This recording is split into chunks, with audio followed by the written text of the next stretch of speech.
శ్రీకృష్ణార్జునులను ఒకసారి చంపాలనే సంకల్పంతో అశ్వత్థామ నారాయణాస్త్రాన్ని ప్రయోగించాడు.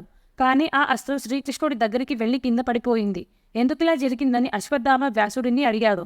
మహర్షి, నారాయణాస్త్రం శ్రీకృష్ణుడిని చంపకపోయినా కనీసం అర్జునుడినైనా చంపాలి కదా, ఎందుకిలా జరిగిందని అడిగాడు.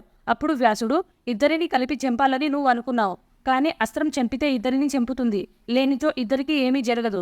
శ్రీకృష్ణ అర్జునులు వేరు కాదు, దోషం నీ సంకల్పంలోనే ఉంది, అస్త్రంలో కాదు అని చెప్పాడు వ్యాసుడు. అప్పుడు అశ్వత్థామ, అసలు శ్రీకృష్ణ అర్జునులు ఎవరు అని అడిగాడు.